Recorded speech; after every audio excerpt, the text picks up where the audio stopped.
one drinking beer. I'm Just water. 2 touchdowns a game? Yes, in the game. You're tripping. How you high? No, Greatest wide receiver of all time. I don't know what we're doing in that front office, man. Twiddling our fucking dick. Ryan, I just need you to drink this. Wide receiver trivia. That's what she said. Her. What the fuck? Her upset. Are those crutches? You can see Ryan's crutches.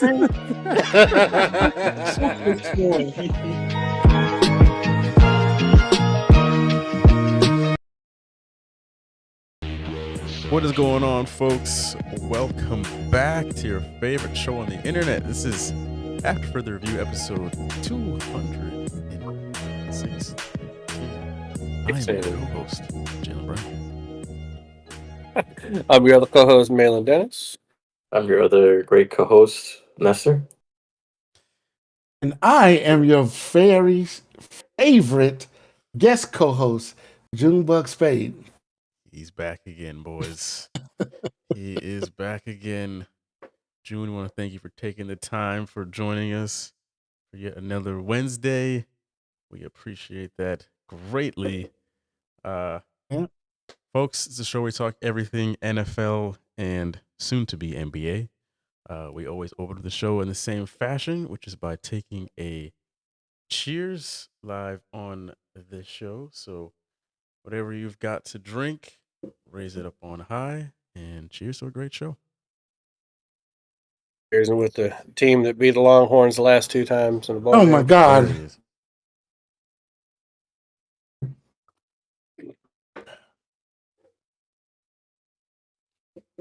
Yeah.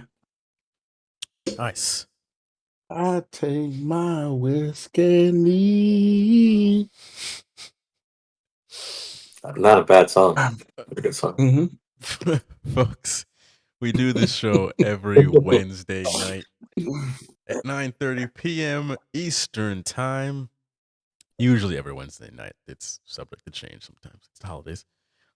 We talk, like I said, everything NFL, NBA. Show is primarily NFL this time of the year.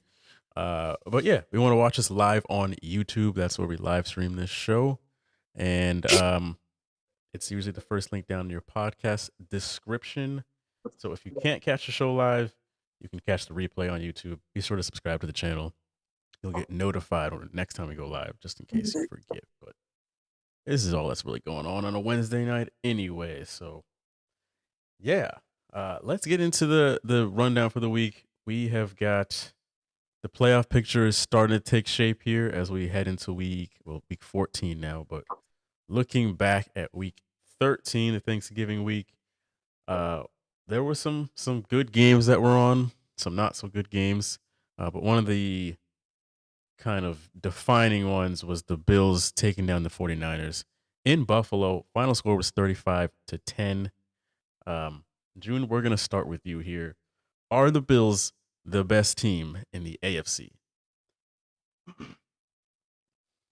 No, they're not the best team in the AFC. They're the top team. They're one of the top teams in the AFC. Kansas City is still the best team in the AFC. I'm still going to put them up there. Okay. But the Bills are that. Josh Allen is having a great season. I didn't know how the guy was going to react after losing the players that they lost. I didn't know how this team was going to be, but Josh Allen has really done a good job. And the defense has played better than it has the last 2 seasons. The defense for the Bills has let them down, and McDermott did a good job of turning that defense around. That's the biggest thing about the Bills. Not just Josh Allen taking care of the football, because that is a big part of it, but I think McDermott found out some stuff about his defense over the last couple of years and said, I got to fix this because I'm a defensive guy. I'm the head coach, and this is on me. And I think he's done a very, very good job of fixing this Bills defense. And, will they be in the AFC Championship game? Yes, they will. The Bills will be there. It depends on what path they have to take and who they have to match up with in the AFC Championship game. But they will be in the AFC Championship game, no doubt about it. Book your tickets, Buffalo fans. You're going to the AFC Championship game. Okay, mainly. You know, that coming from a Cowboys fan, I kind of feel like you just jinxed the hell out of that team. Josh Allen is about to fall down the escalator.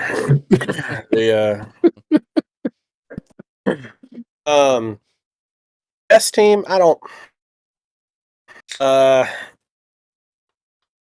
know. I mean, they gave the Chiefs their only loss, but they've also lost 2 games themselves. I think it'd be like a 1A and a 1B right now between those two teams. The Bills are definitely playing more consistent. I'm still waiting on Kansas City to put together like a complete game against a good team. I don't really think the Bills beating the Niners really showed us much about how great the Bills are or how bad the Niners are. I mean, they lost McCaffrey and Mason in the same game. It was snowing, and Brock Purdy's not very good. And so that game just was it was. But what I really looked at, and I was talking about this with G Money last night, was the path to the number 1 seed in the AFC. And I think that the Bills have a very good shot at end up being the number 1 seed in the AFC because the Chiefs still have to play the Chargers, Cleveland, Houston, Pittsburgh, and Denver at Denver. Okay? They have 2 home games out of the last 5. And Buffalo plays the Rams in Detroit. Then I'm sorry, Jalen. They play New England, the Jets, and then New England again. Like, Buffalo has a much easier path the last 5 games, and all they need is to be tied with Kansas City because they have the tiebreaker. So if they end up with the same record, they get it. And I don't necessarily mean that Kansas City won't make it to the Super Bowl because didn't Kansas City go into Baltimore last year in the AFC title game and still go to the Super Bowl? So it still doesn't mean that you're going to the Super Bowl, but I think they have a really good shot at getting that bye week and having home field advantage in the AFC. But I don't know. I guess if you beat the Chiefs and you're only 1 game behind them, yeah, they're the best team in the AFC right now. Nestor. Yeah, hard to argue with that because they did beat the Chiefs, and Mahomes hasn't been good this year. He's almost like alerting you to the fact that he's not going to win the Super Bowl this year. So, do I trust the Bills now completely? No, I don't. But like Jim was saying, they figured out something on defense. And yeah, gotta go to them. I feared that Josh Allen would have this type of year with Stephon Diggs out. And it's coming into fruition. So yeah, this is not good for us, Jalen. But well, they are the best team, and any team that goes up there in the snow gets pulverized, unfortunately. So. Yeah. I do think that they are the best team in the AFC right now. However, that doesn't necessarily mean that I think that they're going to come out of the AFC because the playoffs are just a different ball game. The fact that they beat the Chiefs in the regular season is cool, but we all know that that's not their true test because last year the Chiefs went into Buffalo and still beat them out on their road to their Super Bowl ring. So that's where their actual demons lie, is when they have to go up against Kansas City. So I think the Steelers are probably my other pick for like the best team right now in the AFC, which is so strange to say, but man, they're playing really good ball. But yeah, I do think that as of right now, the Bills look like the best team in the AFC. So I'll give the Bills their flowers. This Niners game wasn't exactly the most impressive thing when you take all things into consideration. But if you look at their season as a whole, I think it's pretty damn impressive. Like they've handled their business for the most part, and they've got what looks like the MVP of the NFL right now. So with all that being said, I think they're the best team in the AFC. So hey, Bills, I wish you nothing but the worst of luck in the playoffs, but good luck in the regular season. Hey, didn't they clinch? They clinched the AFC East this weekend, didn't they? With that win on bravo. Monday night. Bravo. I was in like record nice. time too. Yeah, that was pretty good. I was I like, think damn. The rest of the That's AFC pretty East good. has like 8 wins combined or Yeah. something, like whatever. That was very Tom Brady-esque of them when Yeah. the division with a month left to play. I mean, it's 5. They're 5 seasons into winning that division. It's becoming Crazy. just like it was with Tom Brady. They're just not winning the Super Bowls like Brady did, but they're dominating the AFC East. And the way to keep making the playoffs is keep winning your division. That's the key to the whole thing. And hopefully in the postseason it pops for you. You know? How does that make you feel, Nestor? Inside. There's not much inside anymore. This was supposed to be Miami's year. And yet This here was we it. are again. Buffalo. Well, before too many emotions get involved, let's go to the next game. The Eagles and the Ravens. Shout out to the Ravens for not covering. 24-19. Are the Ravens frauds? June, let's start with you. I don't think they're frauds. I think they just got a tough schedule. It's a tough schedule you have to play.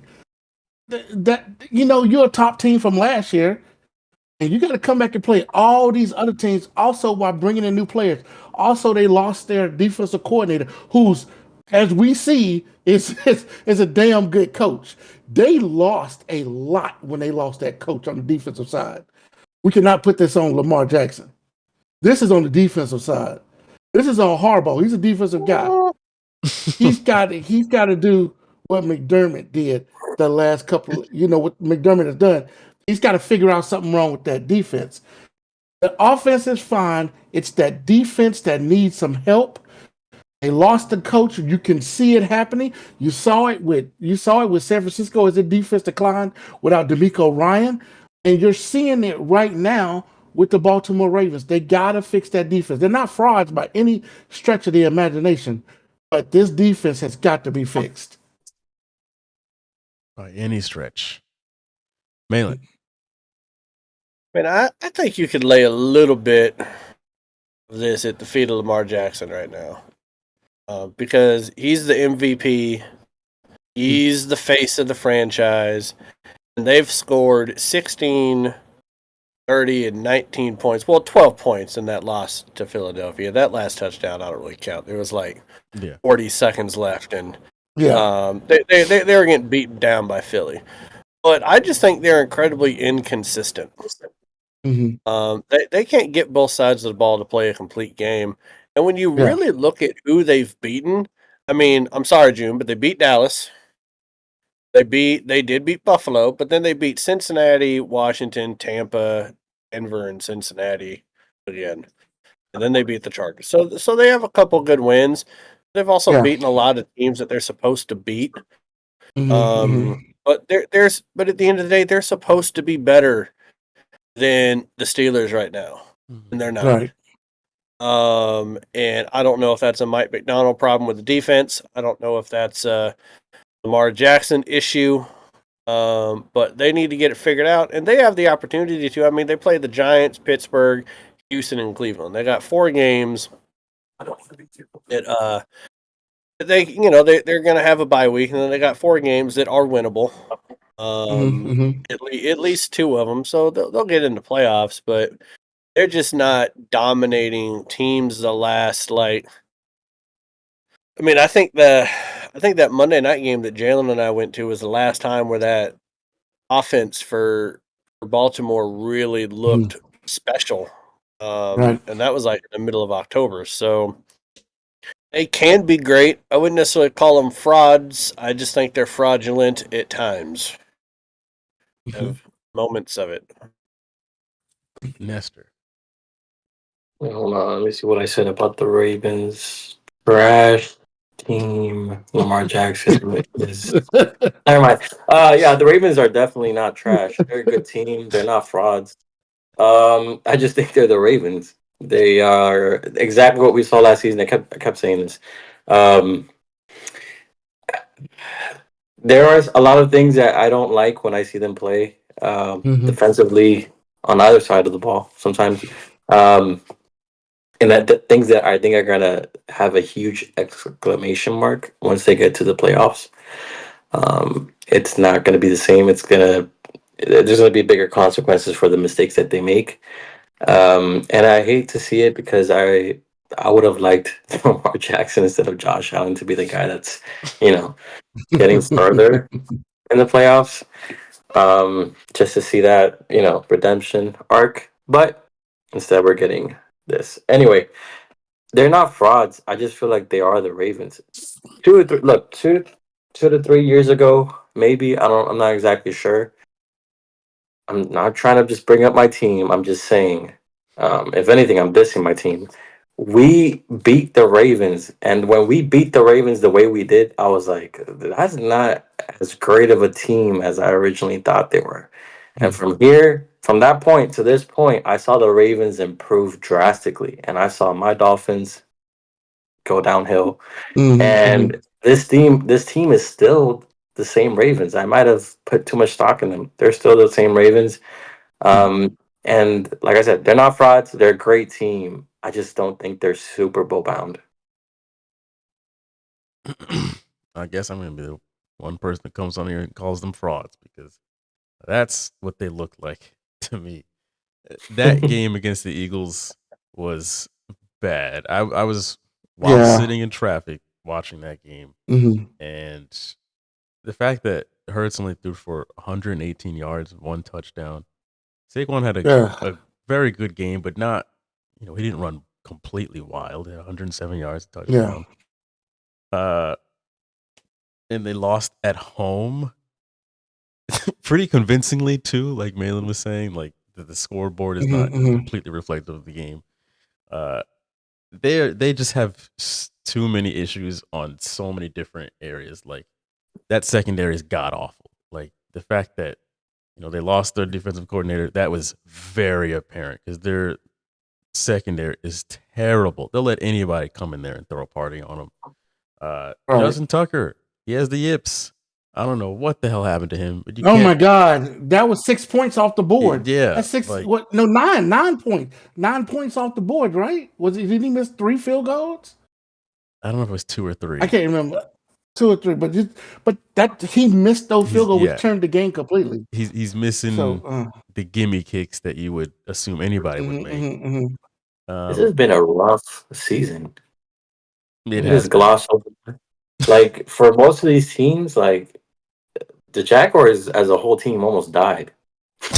I just feel like did you see the hit on Trevor Lawrence? Yeah, man. That was really bad. They almost died, bro. The Bengals. What happened to the Bengals? Jesus Christ! Pumpkins. Oh God. Poor Joe Burrow. The Pumpkins. No, I don't know, man. I can tell you one thing. I'm gonna tell you this. I have Zay Flowers on my team, so I've been watching him closely. There was one stretch of the season where this man had, he was scoring 22 points a game in fantasy. You know what I mean? And he was dominating. They haven't got him the ball really. And it's been happening more and more. They haven't got him the ball. And this last game, I don't know if it was the Eagles defense, but I think he had only like 8 points or something like that. He didn't have that many points this last week. So I don't know what's going on there, but them not getting Zay Flowers the ball has hurt that offense tremendously. So that's something to take a look at too. What is going on with him not getting Zay Flowers the ball like he had been the last few games? So, because Zay has been tearing it up. I mean, he was dominating there for a while. I don't know what's going on. That's right. I think a little bit of that blame goes to Lamar Jackson a little bit. Right. Because I just looked it up, June. On his last 5 games, he's had 6 targets, 8 targets, 7 targets, and hasn't had over 5 catches in a game. Mm. And so I mean, he's not in his last game. It was good. Was against Denver on the 3rd. He had 5 receptions for 127 yards and 2 touchdowns. But other than that, he's been non-existent. Yeah. 4-2, 5-3. That's not going to win you nothing.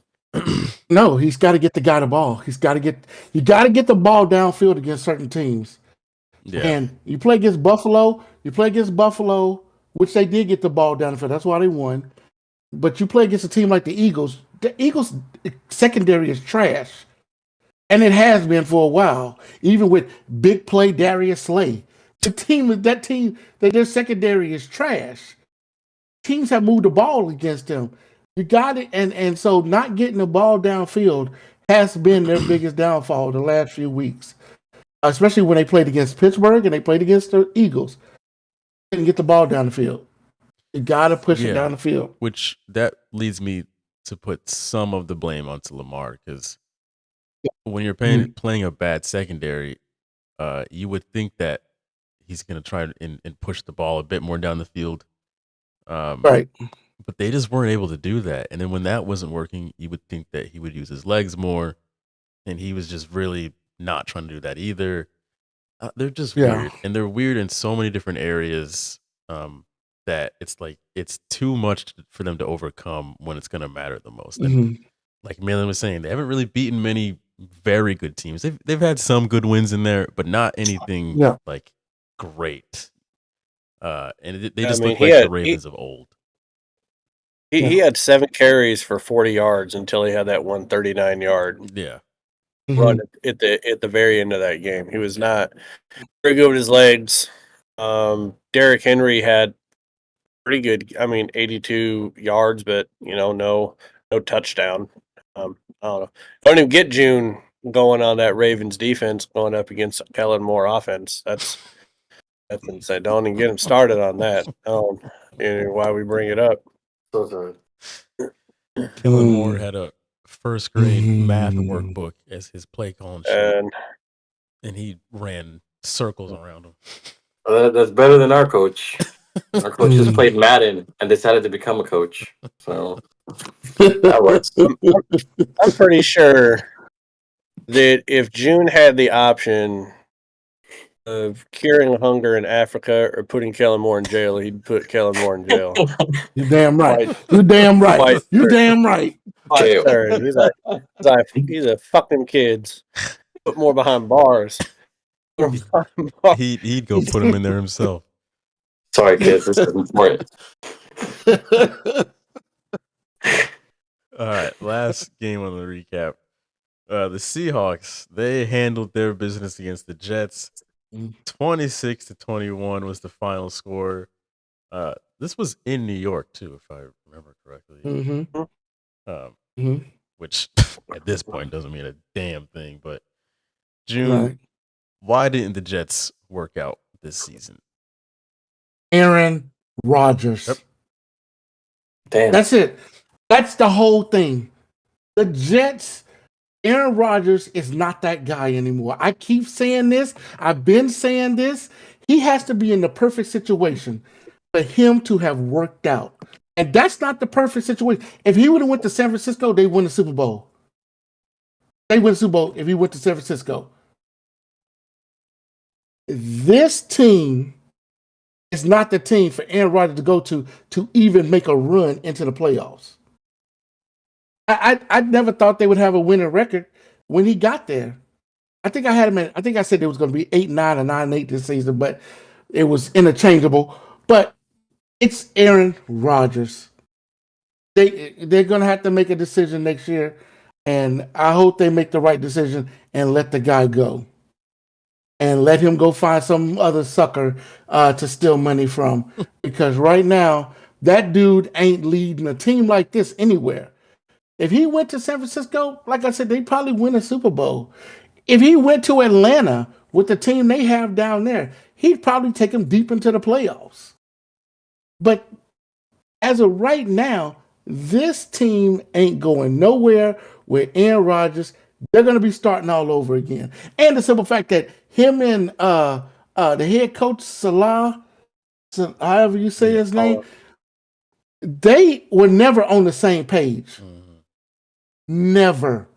You saw the game where he came in to give him a hug and he pushed those dude off like, get the fuck, no, that right there tells you that you're not gonna win shit. You're not gonna win shit. So you brought this guy in for me, what I saw was Aaron Rodgers was there just to put asses in seats for the Jets. That's all he was. He was a dancing fucking chicken. Okay?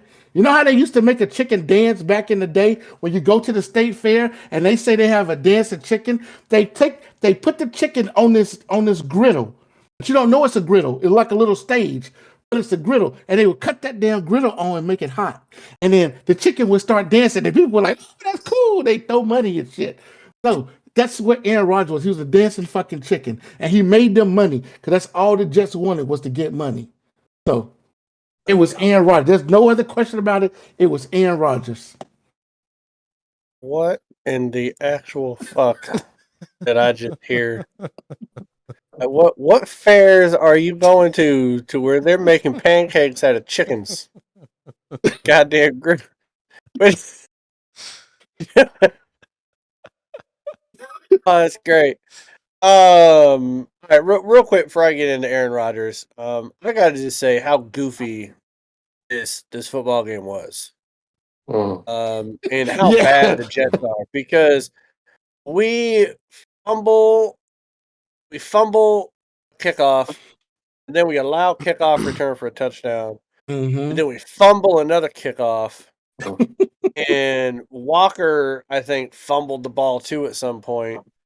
So we had like 3 turnovers, and one, like, special teams is just horrible, and so it was 21-6 or something like that going in with like 10 minutes in the second quarter, and then the Jets never scored again. They were on the 2-yard line, and they're playing the Seahawks, so you think they would look in at the helmet and be like, you know what, maybe we should run the ball. But no, they decided to throw it, and Big Cat Williams runs it back like 93 some yards for a touchdown, and it was just a wild game. How we ended up winning that, I don't know. But I also, it's like both teams were like playing hot potato with the W. They're like, no, you win it. No, you win it. No, you win it. Like, it don't matter. So, somebody got to win it. Seattle had 8 chances inside the 5 on 1st and goal, 8 chances and couldn't score a touchdown. It took a 20-yard sack instead on a 4th down. I mean, it was just asinine what was happening in that game. Yeah.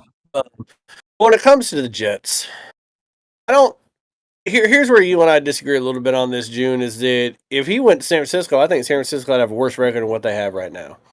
I don't think when you start showing signs of being washed up, that doesn't mean that you can't still do great things periodically, but you can't do it on a consistent level anymore. And Aaron Rodgers just isn't that guy. He went to the Jets looking for a Brett Favre or Tom Brady kind of moment, and it just didn't work out because whatever zen he does ain't zenning in New York. It ain't working. It has not taken care of his body. He should have eaten avocado ice cream like Tom Brady.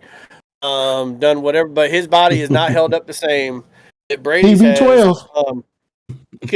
He can still make some throws. He can't make all the throws all the time. And they do have a bad offensive line. But I mean, that is a very talented offense. They just don't have an offense or a defensive line. The head coach was over his skis. I think they brought in Aaron Rodgers wanting to win a Super Bowl, but you got to remember who the team is. It's the Jets. When have they ever, even when it seems like they make the right move, it ends up being the wrong move. So it's just a snake-bitten franchise. But yeah, Aaron Rodgers should be gone after this year. I don't know where he'll go, but someone will sign him. But I just don't think he has it anymore. No. We might have been wrong about Russell Wilson, but I don't think we're wrong about Aaron. That's so wild. Nestor, go ahead. I think the Jets are like the. I like to when I see them play, it reminds me a lot of this alternate timeline of what the Bucks are or were. Sorry, were were. When they won the Super Bowl and launched us to a different timeline.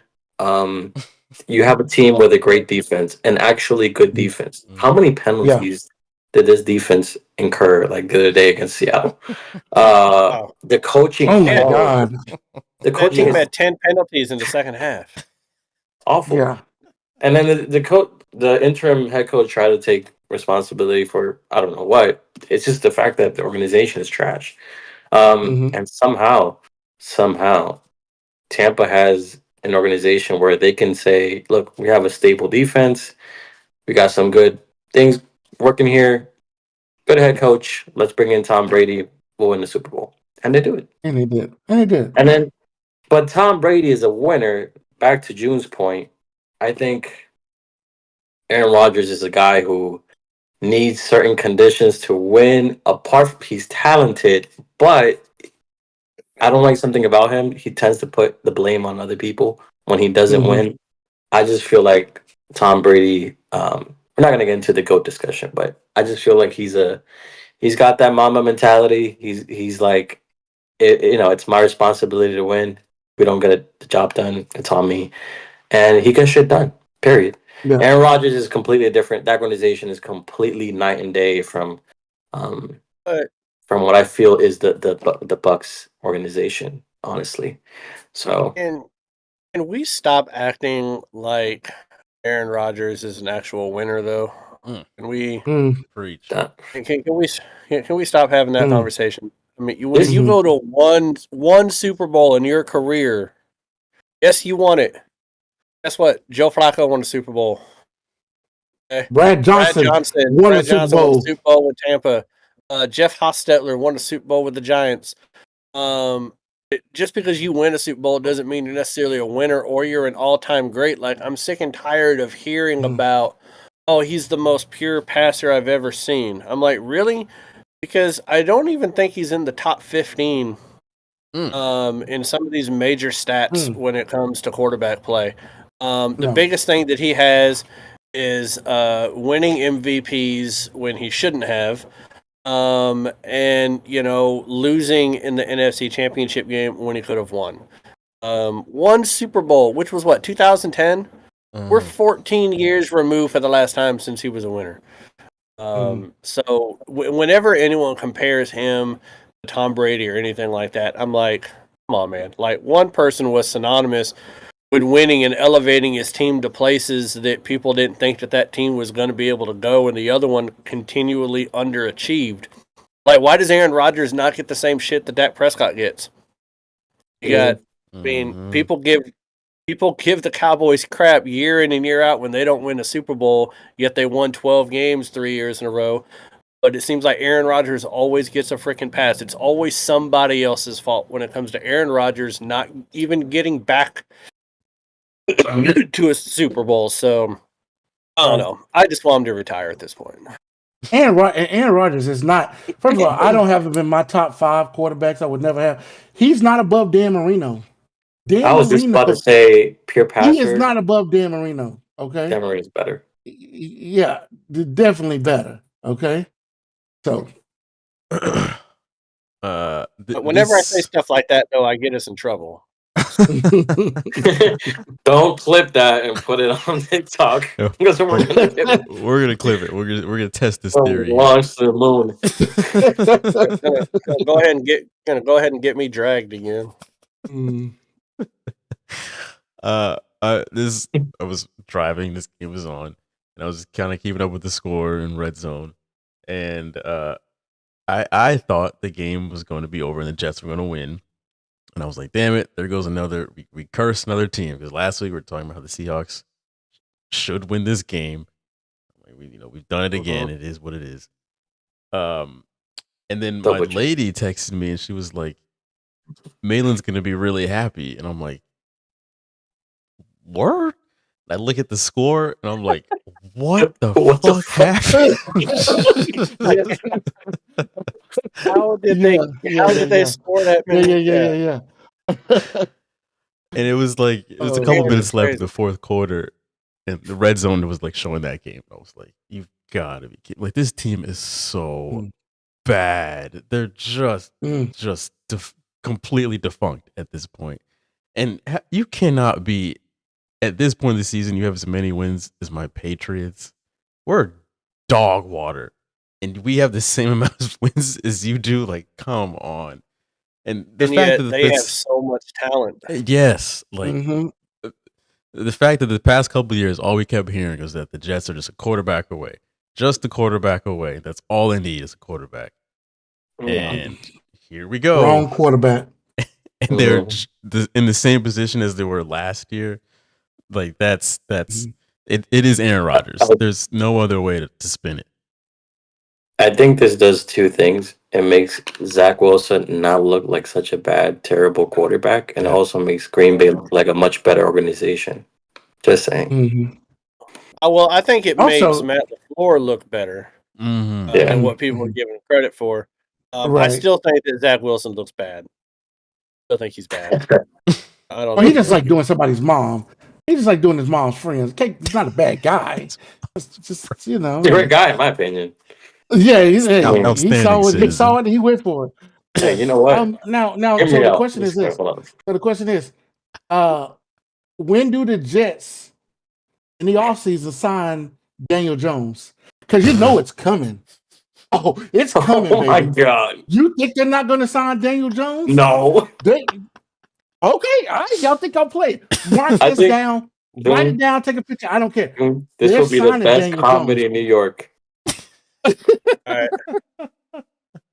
You want to hear my hypothesis on who's going to be the quarterback I of the hope it Jets next year? happens. Because this would be the most Jets thing ever, and I can't take credit Oh. for this entire take that I'm about to give you because Mhm. Nick Wright actually floated this like a month ago.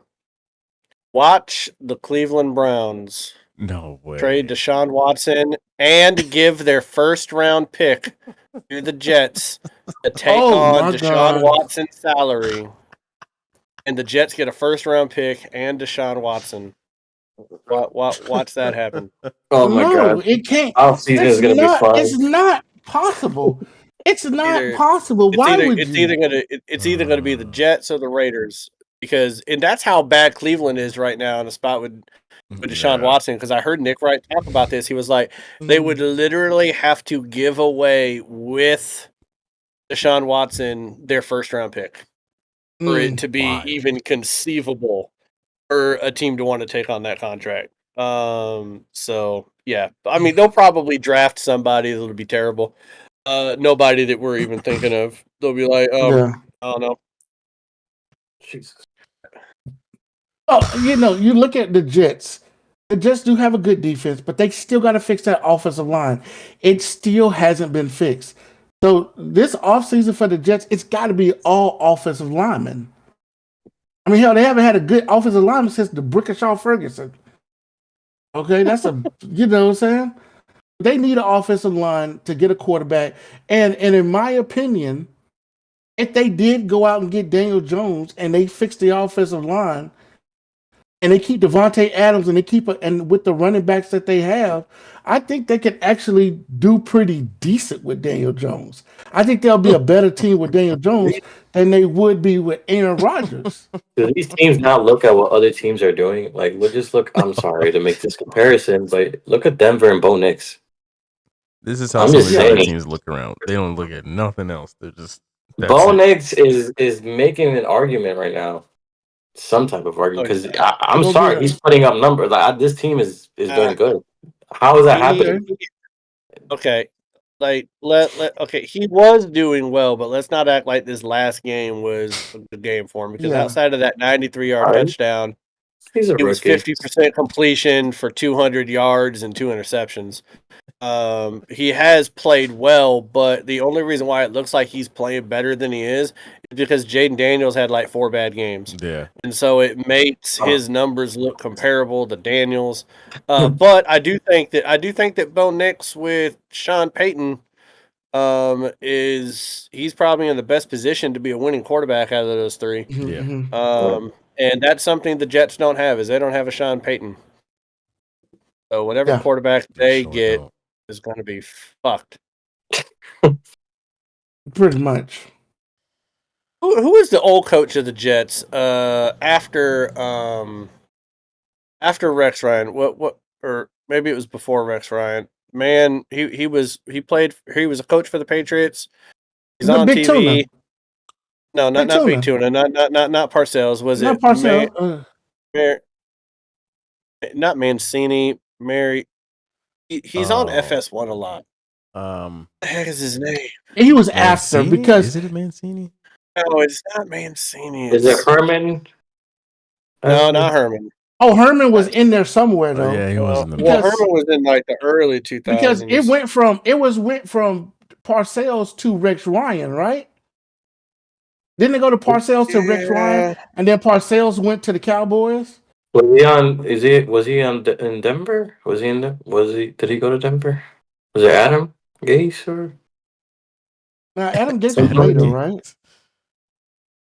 He was more. That was Like- later. He was recent. But they've had more so many recent. damn bro. This They've had so organization many is damn trash. coaches. You Yeah. can't even keep up with the amount of coaches that they've had. Was it? Let me look I up the mean, list. my Donald God, Trump? man. Was it Donald? Coach the Jets. oh my god. Yeah, this is the resume. Mangini. Eric Mangini. Oh man, Mangini. yeah, 2006 Mangina. to Mangina. It was Yeah, Mangina. I heard a report that the Jets were actually looking at him again. Like Shut that's how up. bad. Is he the still Jets were. alive? Yeah, he's a He's on commentator on FS1. FS1. Yeah, and he even Christ. talked about it that like he saw the report himself, and he was like, "Well, no one's reached out yet," but he's like, "I'd listen." I mean, to I would it. And I'm bring like, Rex. Of course you I would would. bring Rex Ryan back for our He, bro. he That does dude, did he win a game? podcast from the Did he win ICU. a game in the Jets? I I don't mean, think he he was the won a coach. game, did He he? was the coach before Rex Ryan. So And then Rex Ryan came in and he took him to a couple of AFC Championship games with butt fumble. He roasted Yep. the shit out of the good old Saint. Yeah, we haven't done nothing but just bag on the Jets. Yeah. Conclusion: the Jets are ass and have been for fucking 20 years. They got some nice uniforms now though. Yeah, Not What the happens black one. ones. in our division? Nice. I like that old '80s and early '90s logo. Yeah. Them uniforms still couldn't buy more than 3 wins, so here we are. I'm sorry, guys, but we whooped the shit out of the Lakers. I'm just putting it out there. Continue. Oh, nice. Did you guys at 10 wins now? Yeah. A win is a win. You guys up to 500 now? All right. Before we hit the next topic, I want to mention that we have a Discord that is free to join. We got our Black Friday sale going. If you want to join now to the end of the year, you can get in for $0 down. So come on in. We talk ball in there, usually on Sundays as the games are going on. So it's always linked down in the description below. Be sure to give that a click and come chat with us. So appreciate any new people that want to pop in. All right, let's go to a segment that I'm. Real quick, Dylan, I just want to say about our Discord chat. I don't know if anyone else feels like this, but I feel like June and I on our Discord chat, like we're trying to live out our best lives as being like the Adam Schefters of the world for our friends. Because I'm like, I'll see something posted on social media, and I'm like, 50 seconds ago, got it, bam, first one to report it in Discord. It feels kind of cool to feel like Shefty sometimes. That's where I get my news. yeah, Is our Discord. People should check it out. There you go. If you don't want to deal with X or Facebook or Instagram, come on through. Oh, and now Blue Sky. We'll do it What for the you. hell is that? Wait, what? Blue? What? Yeah, don't worry about it. It's stupid. It's the new Twitter. Yeah, they got them dancing chickens on that damn thing. Is that where I find the dancing chickens? I don't even want to find out. Y'all never heard that? I guess I've heard it in different contexts, but That's a different show. All right, let's go to our fantasy check-in for the month of November. Nope. I am not excited to get into this. I didn't know but, we were doing this. No. No. I don't know if any of us are at this point. No. We're all fucking It's some bullshit. No, we're all It's just- I eliminated. don't even wanna- I don't You even dare wanna get on talk my about shit. it. It's bullshit. It's just bullshit. The I'm sounds. tired of it. I fucking lost to Nestor. I fucking lost to Nestor. Hey, what are you? That's I'm like, how fucking what's the bad. worst record of the class? You guys want to know how bad Nestor was in November? I had the Damn. same amount of wins as he did now. Like him and I got 4 wins apiece. When we started in November, I had 1. I was so distraught when I had lost 4, to I think. Nestor. I just sat there and I looked at the score sheet and I was like, this can't be fucking right. This is wrong. What is going on here? It's some bullshit. I'm upset. I'm upset. I can't do it. Yeah, we should have had G Money on for this segment because he's the only person who's actually doing really well. Such So yeah, first question: what worked well for you guys in the month of November? June, we'll start with you. Obviously nothing because I lost to Nestor. No, okay. So it was working just fine, but I think I got hit with a bunch of bye weeks. You know, they got these late ass buys right now, and so all of my best players just started going on bye. And then I had injuries and the best thing that happened was I picked up DeAndre Hopkins. That's the best, and I picked up Green Bay's defense. If that's I picked the up best DeAndre that Hopkins happened to and Green you, Bay defense. that tells us everything we need to know right there. Yeah. No Yeah. wonder he's so damn And- bad. damn. So and so I'm just so that's the only thing that worked was I picked up DeAndre Hopkins and I picked up Green Bay's defense. That's it. Malin. I mean, November was actually my best month. I got eliminated from the playoffs 2 weeks ago, and ever since then, I did nothing but beat G Money and my brother, who are the top 2 teams. So nothing like winning when it don't matter. I'm just playing spoiler right now. There you go. I even told G Money a couple weeks ago. I was like, my only goal right now is to not have a worse record than Nestor in fantasy. So Realistic. I'm not even last. I won. Well, Colt it hasn't been playing, so so he's been a guaranteed win for everybody. In fact, he was my first win.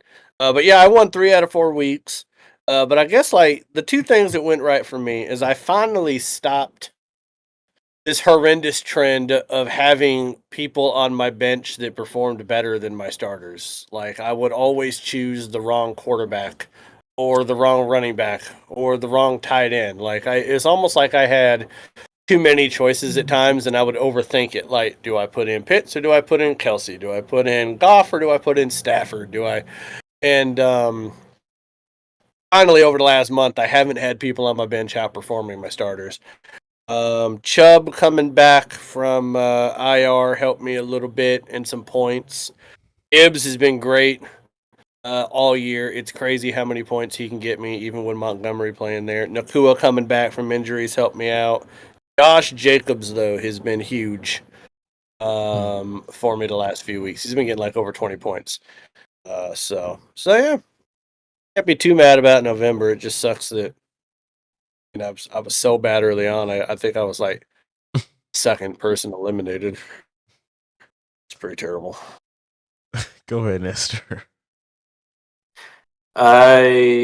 November. Damn, I thought I had won last week. I didn't. That was against June. It was Bo Nix. He got me 28 points that week. Bo Nix has been what I should have done from the draft, apparently, because Jordan Love is very fucking mediocre. Joe Mixon has been the star of my fantasy team. the least amount of injuries. He got 35 points against June. He's been one of the most, I think, not just in fantasy. I mean, just overall, just one of the most underrated running backs this season. He's done amazing for that Houston team, honestly. So yeah, that's what Jalen, you want to know what I love about Nestor's take right there? Talking about how great Bo Nixon and Mixon is. Who do you think are the only two players on Nestor's team this week that have a bye? Oh, Nixon, Mixon. Somehow Oh, we took in your God. home. Oh, that's so funny. Uh, Hey, how do you have? Is this true? You have Tom Brady on your bench, Nestor? Yeah. How do you have? Yeah, because I How said do you fuck have? this. Oh, How do you have Tom Brady on your bench? I swapped him even out in for the somebody league. I hated. That might be one of the reasons why you're trash, man. You have someone that hasn't even played. I did that when I was already eliminated. I think I took out ETN. I was like, fuck you, ETN. You fucked my whole fantasy team. Oh, you still have ETN too. Oh, never mind. It must have been somebody else. This man, he literally has Tom Brady on his roster. How? what in the hell? That's what I Nestor? think about fantasy. Ain't picking up Tom Brady. Is- When I is- was looking at that, I was like, did I By the click on way, wrong Tom year? Brady, Like, how there is was he one even week. available to pick up? There was 1 week where Tom Brady got more points than Travis Etienne, by the way. Believe it or not. Well, Oh he my didn't get any God. points. That must mean ETN got negative. Etienne, there was a week he got negative 0.2 points. Oh God. As you guys Oh know. my God. should have started TB12. Hey, under Tom Brady's profile, does it say Team Fox? Yeah, you added him You the Fox day Flag before Buccaneers. You added Tom Brady the day before Thanksgiving at 3:00 in the morning. You were drunk, weren't you? Yeah, I was. He was hammering. At 3:02 in the morning, he somehow found a glitch in the I was a matrix fire and added drunk. Tom Brady to his roster. He was like, "There it is. That's insane. That's my ticket in." Yeah, nothing went well for me in November. Fun fact: I did not win a single week in the month of November. Ooh. I was floating around 500 all year long until November came around. Didn't win a single game, so nothing worked Your last well win for was me. against me. And I have Josh Allen on my team, and didn't win a single game. Not a single one. So yeah. Let's move on. What what win or loss, I'm assuming loss for all of us, were you the most upset with in the month of November? June, we'll start with you. It's Nestor's loss. How do I lose to a team like that? I'm trying to. It doesn't make any sense that I lost to him. My boy Joe Mixon did some work. Yeah, I'm just sitting there like I looked at his roster before the game, and I think the projected points that week, I think I was like 140, and he was like 92 or something crazy like that. And I was like, "Oh, I gotta win. This is Nestor. Nestor doesn't have a team." He literally does not have. He is a man who's not playing in the NFL on his team. So And I lose the damn game. You guys I want just to know? don't get it. I It was just don't get 100. it. What It was did I do? 163 to 96. Yeah, damn. some bullshit. That's some bullshit. Jesus. Malin. I was really mad that I lost to Evan. When did you Lost play Evan? one night. It was the second week of November. Oh, okay. And I lost 114 to 119, right? And then this just goes back to me always having the wrong people in, right? Because Mhm. Stafford scored 27 points, which is good, right? And Jared Goff scored 34.5. So if I had to just swap those two quarterbacks, I'd have won. And I meant to take out Nick Chubb and put in Josh Jacobs that week. I didn't do it. And Chubb got me 5 points, and Josh Jacobs got 23.4 on the bench. So I was really pissed off about that loss. Losing by 5 points. But I had all them points on my bench. Great. I just saw Evan over Thanksgiving, and Should have kicked him in the balls. he was convinced his Giants were gonna somehow. Well, he was not convinced, but he thought that the Giants stood a chance against the Cowboys, which they almost did. But Nestor, We are on one. Well, we're in the loss. There was no loss. Wait, I mean, You there did. was no loss. there was no loss I was most disappointed with, except the last loss, honestly, because I felt like I was after beating June. I felt like I was going to go on a little streak there, but Team Myers, losing to Team Myers. The reason for that, there's a valid reason for that. Cooper Kupp, 4.7 points. What are you doing? Been my only receiver when you were not injured. And then I don't know why I'm mad at myself because I kept Minnesota's defense in there. God, the team is fucking awful. Those are the real frauds. I don't know why I kept that defense in there, but I was mad because I felt like I was on a streak there. It would take the system longer to eliminate me, but yeah, I lost. Longer to eliminate him. He's like, I still wasn't going to make the playoffs, but Prolong the inevitable. I thought we were going to hold it out a little bit longer. The one I was most upset with was I lost to June 2 weeks ago, and that shit made me upset because I believe that was the game that kicked me out of playoff contention. Oh yeah, it was. Mhm. Yep, you guys had the same record, I think, and The sad part is June let me know that half my roster was on bye and IR. So I went through, changed the roster. Mostert gave me 1 point. Christian Watson gave me half a point. And then Kansas City defense gave me 2 points. That is a recipe for disaster. Yeah, I should have put in TB12. He would have given me just as much as fucking Christian Watson gave me.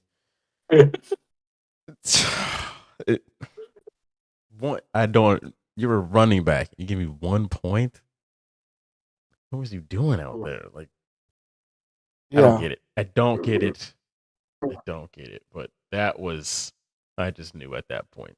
Yeah, this is not my year. not a good year for fantasy, man. Because I think you and I have made the playoffs every year we've been doing this the last few years. Yeah. So for us not to get eliminated so early, I was like, okay, whatever. Last but not least, what changes will you be making in December? Sorry. Nestor already did it. He got Tom Brady. Let me tell you why I'm winning the league with Tom Brady. Smash your eyes. I think my team is still a good team. They just gotta. I can't take any stupid losses. You're eliminated, June. Am I? Yeah. Am I eliminated? You're eliminated too. We're all eliminated. Except for G Money. I'm not doing shit then. What was that noise? This season broke my heart. This is broke my heart. This right here is like that girl that got broken up by the country singer and she found out over social media. Like this right here, June finding out live that he's eliminated. Even though I said it when we started this part, how none of us are. Oh, I didn't hear you. None of us. You sound so sad though. You sound really sad, June.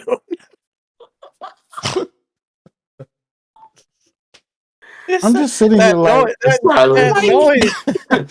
noise he made too. What am I That even noise doing? he made. That noise he even made doing? was like a girl with a one night stand getting some mediocre wienering or something. Like that was such a bad sound. It's just disappointment. Oh, June, When reality All right, man. sets in. right there with us. Go ahead, It's, Malin. it's because I lost a Nestor. Because I lost a Nestor. There it Yep. is. Yep, such a loss with Esther. Me, I'm just hoping that no one gets hurt. My roster's been doing pretty well, so I'm just gonna keep the same cats in there. See what happens. I just got to be better. I just got to be better than Esther. That's the goal. Well, I'm facing KU Colts. So, look. I hope he beats Man. you. You know, after I did the draft, I felt like I had such a balanced team. Especially after week 1, I won by like 170. Like I got 170 points. 70. I was so confident. I blasted the living shit out of whoever I played. I forgot who I played against. But after that, oh my god. Jordan Love went to Brazil and got injured. And then he was his mediocre self. Tyreek Tua got injured. And then Rashee Rice dies halfway through the season. Like, how did this happen to me? And then Cooper Kupp, of course, gets injured. But I was counting on Rashee Rice staying healthy if that happened. And Etienne decided to go to Italy and start a pasta business. And I'm just like, what happened to my team? I traded June Rashee Rice, who was basically in the coffin, and then he gave me Ayuk, and then Ayuk decided to start a pasta business with Rashee Rice. Like, what is my luck? That's pretty bad, man. God. Oh my Jesus. god. I'm dumb with this shit. It's pretty good. All of this is starting to make perfect sense as to why we're in this predicament. Pasta business. You know what? I also think it's funny, Jalen, that you ask us like what changes are we going to make for the month of December. Like this isn't the last week of the regular season in our fantasy league. It's the playoff. It ain't none of us in the playoffs, so this I'm gonna This win last week for my 401k. Put it on a fucking parlay. I only got 14 Fuck weeks. myself harder. 401k on a parlay. Oh, this is so bad. G Money. Okay, for one of us that is still doing very well, he says, "For me, if Derrick Henry and Lamar don't ball out, I don't win. This week they're on a bye. And then my worst loss last month was against Malin. My kicker just missed being my leading scorer by half a point." That was that was a rough one for him. I think he scored 75 points, and I scored 156 on that week. Like, that's what I'm saying, man. Like, I'm eliminated from the playoffs, and then I beat the best team by like doubled up the points on them. That's how it goes. Yeah, his kicker had 22. Jesus He only got 70. He only got 75 points total, and his kicker with 22. Some bullshit. Shout out to Brandon in the chat. He says Aziz Al Shair, the dude from the Jags, hit Sunshine so hard he no longer remembers the Titans. Oh,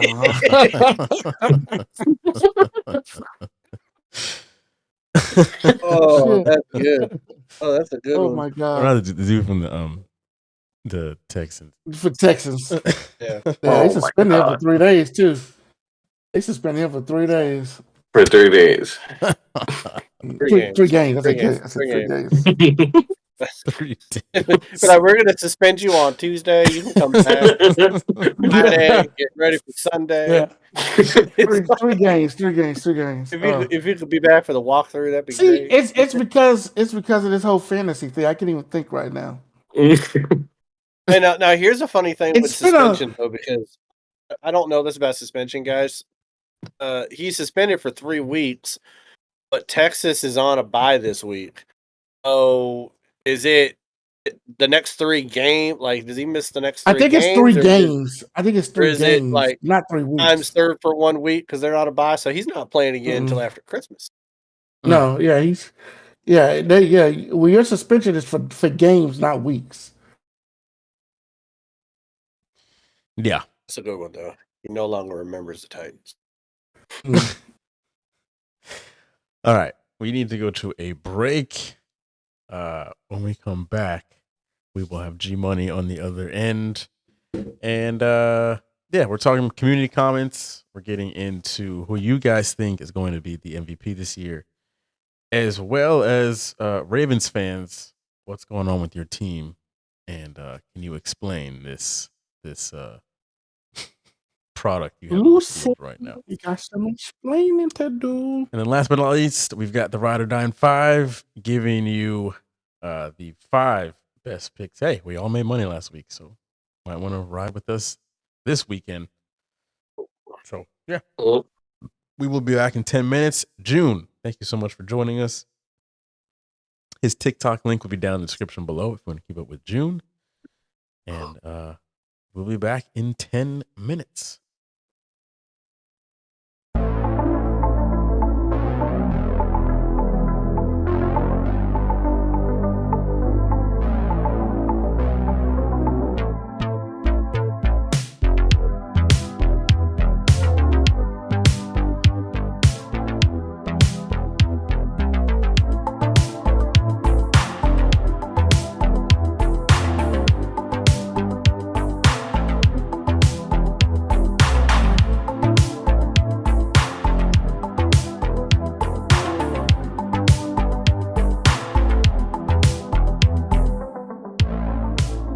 So some people decided to get some hate on my take. CeeDee Lamb, not top 5 wide receiver in the NFL. Your boy, currently 32nd in the league in receptions, number 10 in yards, 35th in touchdown. That doesn't sound elite.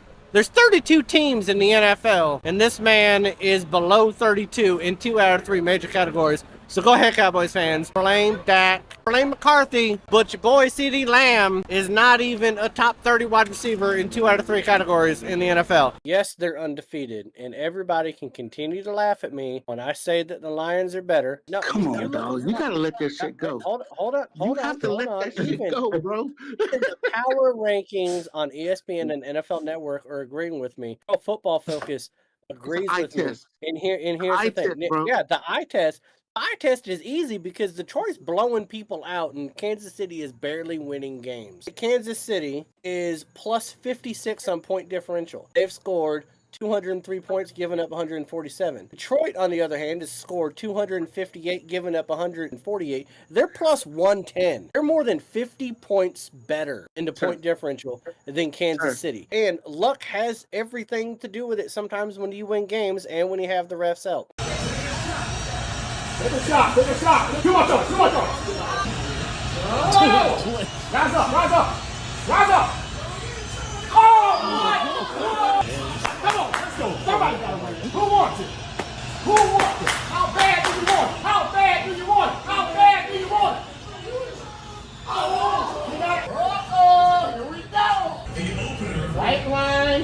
Oh, not tonight, sir. Why is it that everyone is just unanimously assuming that Lamar Jackson is running away with the MVP race right now? Lamar Jackson, 68% completion, 2,300 yards, 20 touchdowns, 2 interceptions, 500 yards rushing, 2 touchdowns. I'm looking at Josh Allen, 64 completion. He's got over 2,000 yards. He's 17-2. And he's only got 260 yards rushing, but he has 3 touchdowns. I think it's a lot closer. Baltimore has a better running back. I don't think that Shakir or Coleman or Kincaid are better than Flowers and Andrews, likely. Lamar Jackson has better weapons around him. Josh Allen is keeping pace with less around him. And I think that it's like a 1A, 1B right now between those two.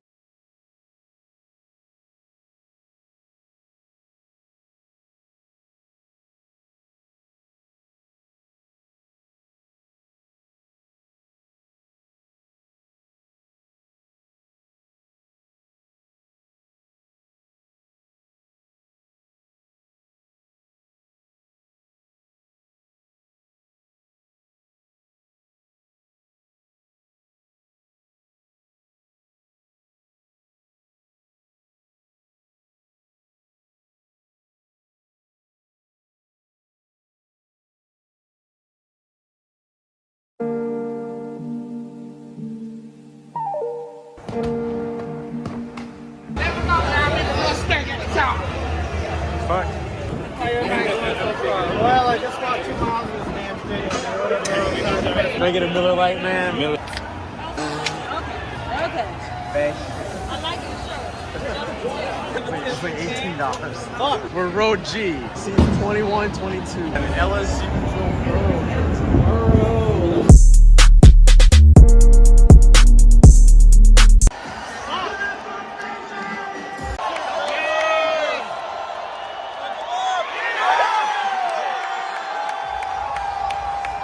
I apologize. Oh, drinks. You're good. You're good. I want to know what happened to Baltimore's defense. Bucks ain't this good. Incomplete. 3rd and goal. Technically, it's 101st.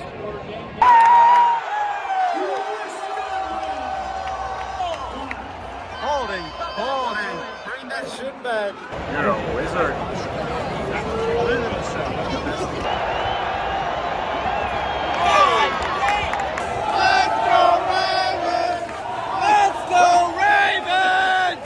$1 more would have gotten you a highlight. They conned us. They conned us into this. That's some bullshit. Excuse me, sir. There's a lot of elderly Ravens fans right here.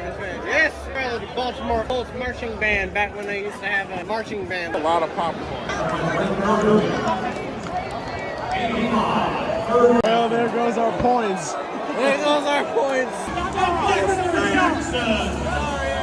Why are you so mad, man? Tyler Bubbles. He's so angry.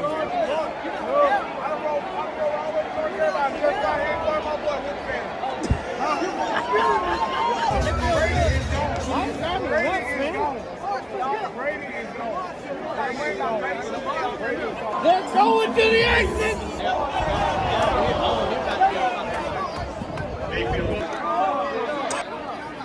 Henry on the carry. Held down by Levante David. 2nd and 11 at the 41.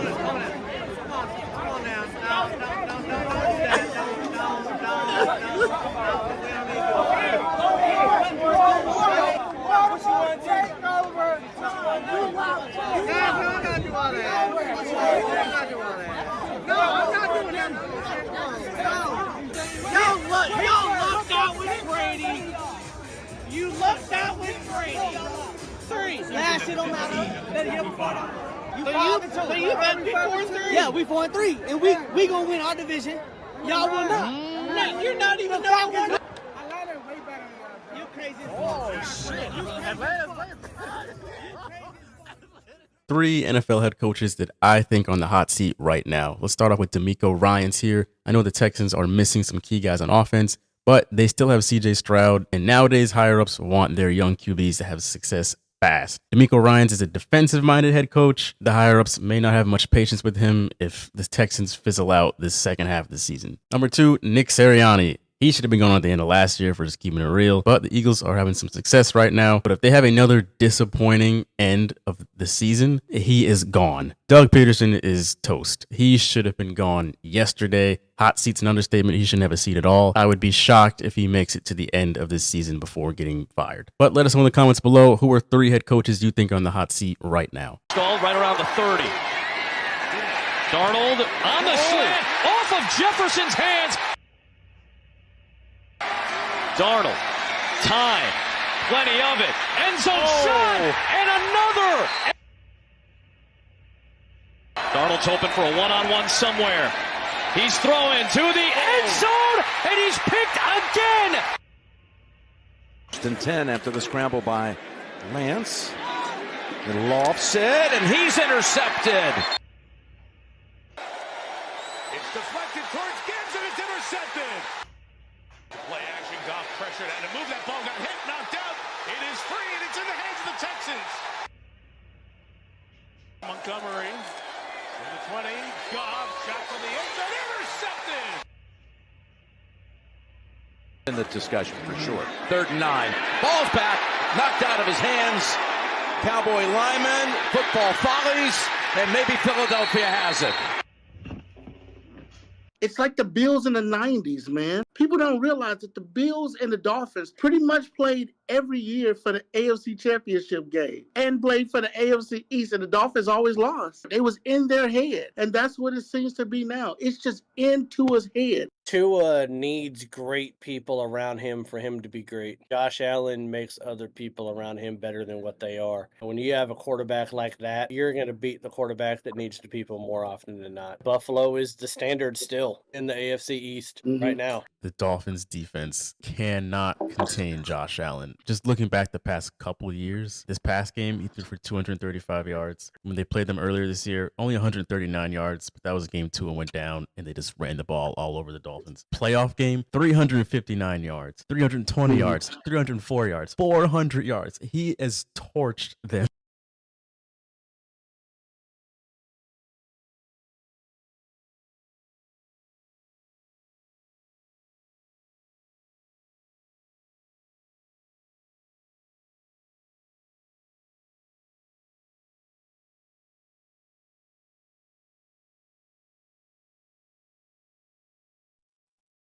Welcome back, folks.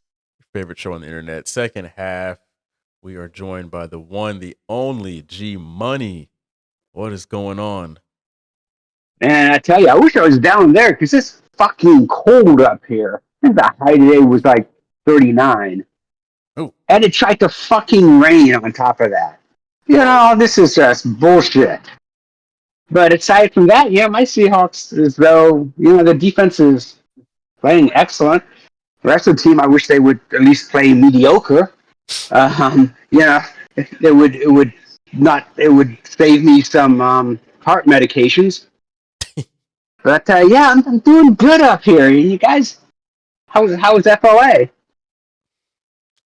I was gonna say it's chilly, but then you said high at 39. I said never mind. It's all right over here. We're not complaining. Yeah, I can't complain about that. It is 48 degrees right now. Yeah. It's not 39. 39 and fucking damp. Yeah, either Boys. fucking snow or don't. It's the second half. We're gonna start this thing off the best way possible. Cheers, gentlemen. Cheers.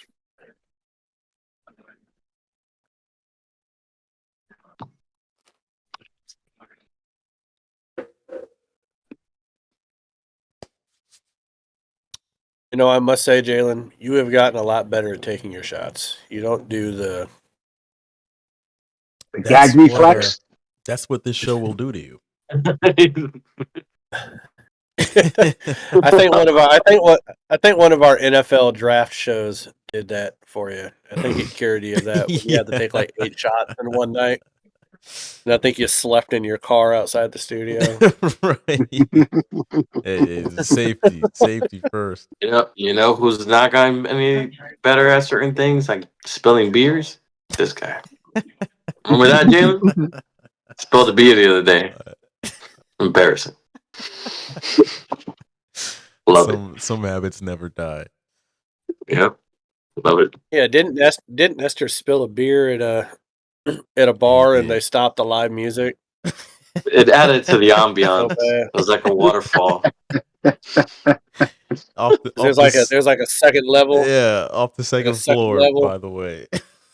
It was so bad. I tried to blame it on Shaq, and they were like, "No, you did it. We know it was you. We know."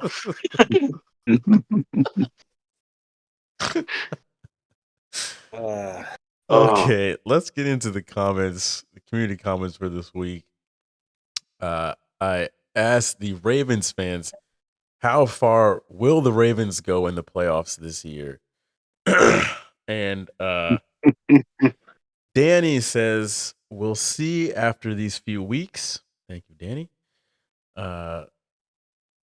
Bat, his name, it just says a bat emoji as his name. He just says all the way. Okay. UFO. Lamar Jackson's going to piss down his leg again and forget to run for first down so they can give it back to the Chiefs. Sounds about right. Jesus. Someone lost a bet. That was like Someone the fifth did, leg yeah. parlay. He's a little angry. Vader There's the some dog. over-under on here. Actual dog commenting. All the way, we're gonna be different out the bye.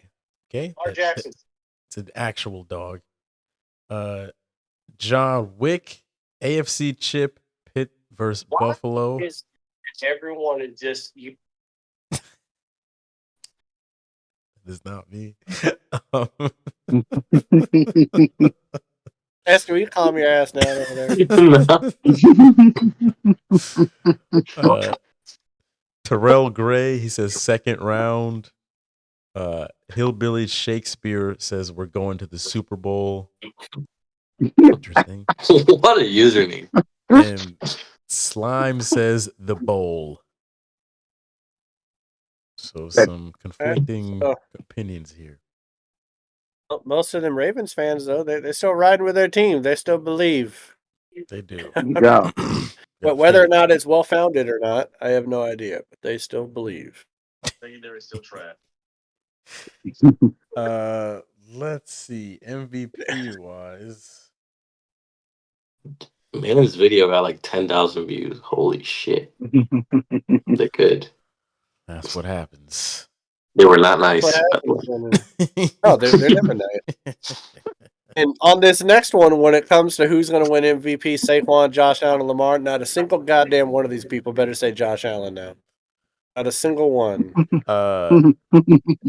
Big Mike says Saquon is the winner. Shout out to Big Mike. Austin Thompson says, this is weird. I just don't think Saquon should get it.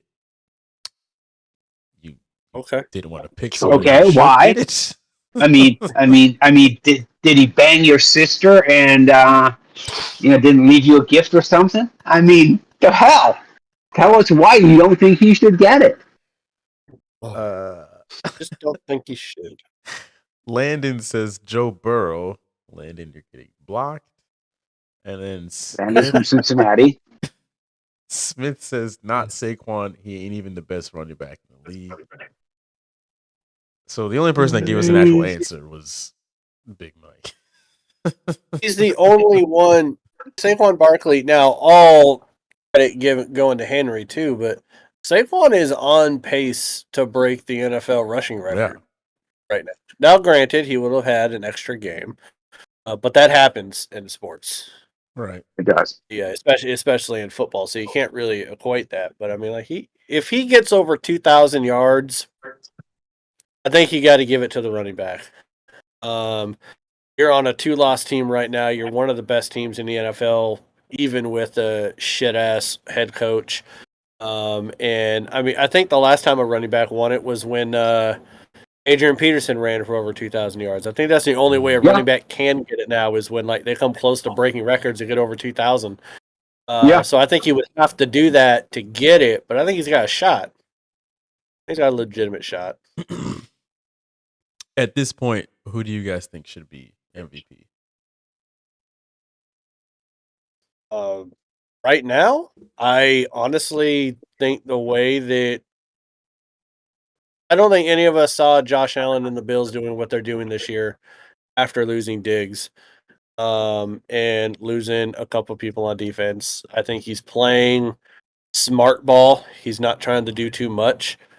And he's winning games and he's beating good teams doing it.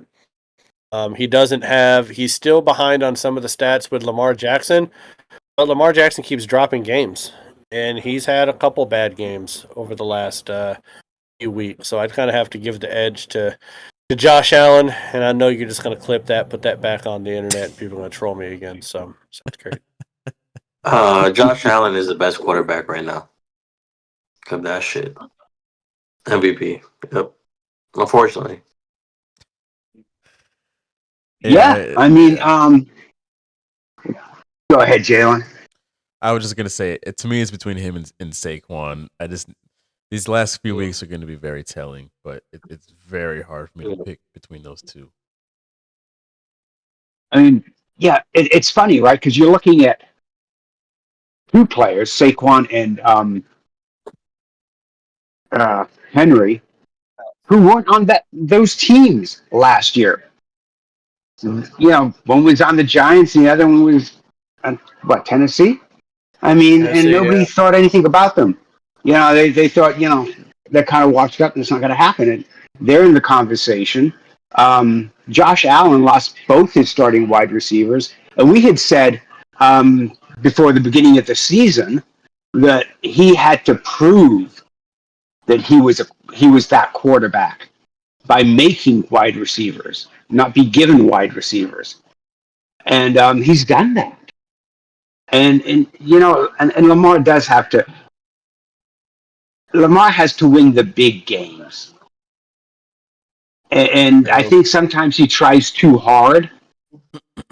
It's right now. I'd have to give it to Josh Allen with Saquon Barkley coming in really close. But if you look at if you were going to do the votes, I would guess it would go Saquon, Josh Allen, and then probably Henry and Lamar, but it would be close. I just think with the losses, it takes Lamar Jackson out of it. Like, even if he has superior numbers from the quarterback position, writers also get like MVP fatigue. Yeah. In every sport outside of baseball. Baseball seems to be the only sport that'll get it right no matter how many times someone wins it. But it's like, for a period of like 8 years, LeBron James should have won the NBA MVP for like 8 straight years, and he didn't. How many times should have, like, Peyton Manning and Tom Brady should have a lot more than they had. Aaron Rodgers has too many. Soccer is probably the most accurate when it comes to that, to be honest with you. So I think they'll end up with more fatigue with Lamar Jackson as well. It's going to keep people from voting for him. So Saquon, though, he also has that backward jump highlight. He does. Hurdling the defender backward. People are just like, as soon as, if you give it to Saquon, so many people are just be like, I should have been at Josh Allen. And if you give it to Allen, the same shit. Right. One of them's going to get beaten. Oh, God. But I do think if you break records, though, like, it's kind of hard to argue with that. If Saquon gets over 2,000 yards. Yeah. I think if Saquon... think every running back did. If Saquon gets 2,000 yards and or backwards jumps over one more person, that locks him in for MVP. I will say Saquon was the most wrong thing I was about this season, because I thought this man was going to get injured week 3 or just not be as productive. I was so wrong. So wrong. Hey, do you guys remember when Jerry Jones came out there and tried to defend not picking up Derrick Henry and Saquon Barkley by saying that he liked the way that Zeke Elliott fit in their system better than those two would? Sir, you should have to sell your franchise after that.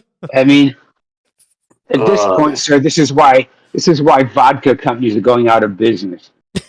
Because you're chugging bottles and you're drunk on your ass saying shit.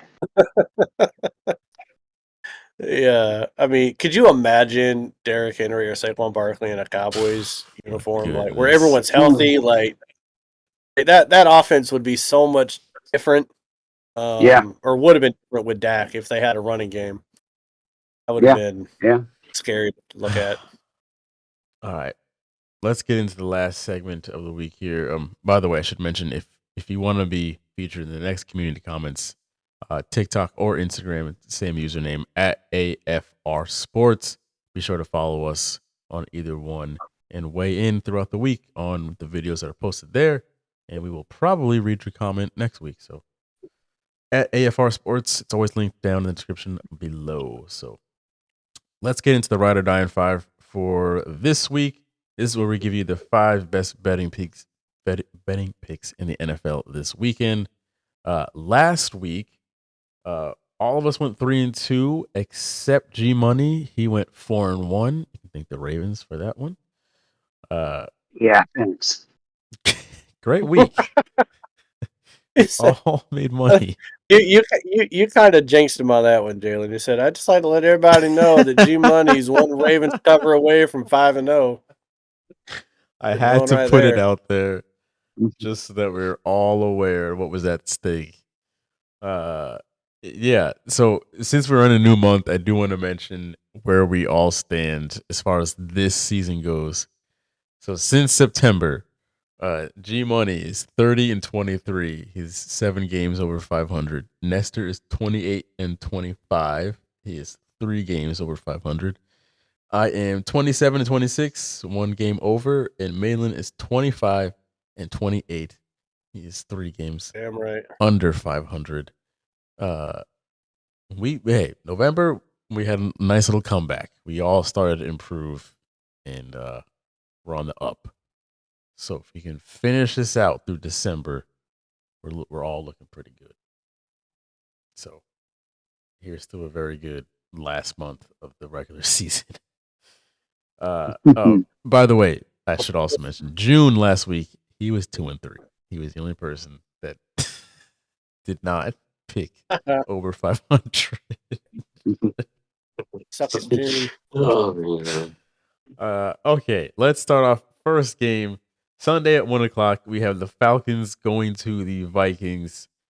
Vikings are 5.5 point favorites at home. G Money, we will start with you. Atlanta went on that 3-game skid, and that's all due to Kirk Cousins and his 10 turnovers, 6 picks, 4 fumbles.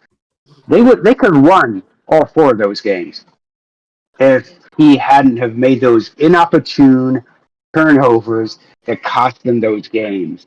But when I look at Minnesota, their defense does not impress me. If Kirk Cousins can somehow not turn the ball over, they will win that game. And I'm going to take Minnesota and the 5.5. Or no, I mean Minnesota. I'm sorry. I'm going to take Atlanta and the 5.5. I look at Minnesota's defense and I'm not really impressed with them. Like I said, if Kirk Cousins, even if he just turns it over just once, they should be okay. But if he has another fucking 4 interception day, he might as well just stay in Minnesota because they're not going to let him get back on the plane and fly back to Atlanta. They'll be starting Penix at quarterback. G Money, give me Atlanta. I like the narrative here that you are saying, but I disagree with the final result. I'm going to take the Vikings to cover the 5.5 because I think Kirk Cousins is going to come out and throw 2 picks, and after the second, they're going to tell Kirk Cousins to go sit his ass down, and they're going to let Michael Penix come out there. And Penix will have a good game, but I still think that the Vikings are going to win this by a touchdown. And this will come down to like Michael Penix trying to lead a game-winning drive that'll come up short. But the Falcons will lose by a touchdown or so. So I'm going to take the Vikings to cover. Either way, though, I think Kirk Cousins has a bad game, which is why I think that the Vikings will win this convincingly. So, Malin. Yeah, I'm not a believer in Kirk Cousins right now. That team has failed to score 20 points in their last 3 games, which were all losses. That defense is also god-awful. They allowed, 50 points by Denver just a few weeks ago. And Minnesota is not – they're playing smart ball on offense. They're not turning the ball over as much as of late. Sam Darnold was throwing some interceptions earlier in the year. Kind of cleaned that up a little bit. But Aaron Jones running the ball has been good for them. Justin Jefferson doing what he does. I like Minnesota. I still don't think they're great, but Atlanta is really kind of showed their ass a little bit the last few weeks. And I don't think I forget when I told everyone that Michael Penix would be playing football at some point for Atlanta. And then Kirk Cousins had that one 500-yard game the week after I said that. June and everyone laughed at me, yet here we are, Kirk Cousins doing Kirk Cousin things. And, so, I mean, it's crazy that they're, 6-6 in Tampa, 6-6. and like they still have like they're still leading their division at 6-6. Yeah. So I don't know. I just think that Minnesota's been winning games for a reason, and Atlanta's been losing games for a reason, and I don't see those fortunes changing this week. Nestor. Well, I said it earlier. I don't believe in that Vikings defense. I think they're the real frauds this season. And I don't know. I feel like Atlanta, in their division at least, are a lot better than the way they are playing in their division, by the way. But I don't believe in the Vikings, and I don't believe in that 5.5 at all.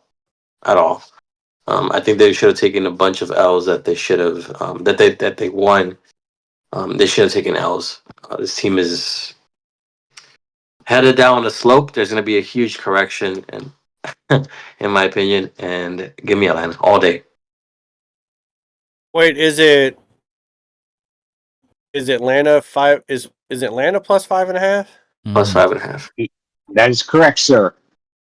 Well, I thought it was the other way around. So that means Minnesota's minus 5.5. Yeah, no way. No. That's math, sir. That's math. Then I'm taking Atlanta because Minnesota wins games, but they win them close. They don't. They haven't won. They haven't won a game by more than 5 points. I don't believe in that one team. time in like the last 6 weeks. Yeah. I think Minnesota will win. But I don't think it'll be by 5.5 points. No believe in Sammy D? I'm not sure. Sam Darnold playing quarterback is like, somebody with herpes. Like, you never really get rid of it. It's just going to be a flare-up at some point. Come on, There'll be a man. flare-up. And that's what, I mean, Sam Darnold is always going to have that flare-up possibility. Yeah. Gives me the hippie-jibbies. Sam Darnold, just don't flare up this week, all right? Next week, do whatever you want. Just not this week. Uh-huh. All right. Another 1:00 game. We got the Panthers going to Philly, where the Eagles are 12-point favorites. So big line. I'm going to go first here, and I'm going to take the Eagles to cover this 12 points, man. The Panthers, they have looked better. I can't say they look good. That's a strong word. They have looked better over these past couple of weeks. But so have the Eagles. They've looked a lot better this past month or so. Seems like they're kind of coming into form, coming into stride here at home. If they are who they appear to be, they should be able to beat the Panthers by 12 points. And I think that's all it boils down to. Yeah. The Eagles are a weird team, not gonna lie. They've been all over the place this whole year. I have dogged on them earlier this year. And if they don't cover the 12 points, I will continue to dog them until the season is over. So give me the Eagles to cover 12 points. Malin. I know that the Panthers just recently won 2 in a row. That's great. They beat the Saints and the Giants. Before that, they lost 28-14 to Denver, 40-7 to Washington, 38-20 to the Falcons, and 36-10 over the Bears. You want to know all those games have in common? They lost by more than 12 points, and those aren't even really all those great of teams. Philly's a much better team. I believe they're playing at Philly, right? Yep. They are. Yeah, I'm taking Philly in the points on this one. I just think that if Washington can hang 40 on them, then I think that Philly can hang at least half that and keep them only scoring like 12 points or something. Nestor.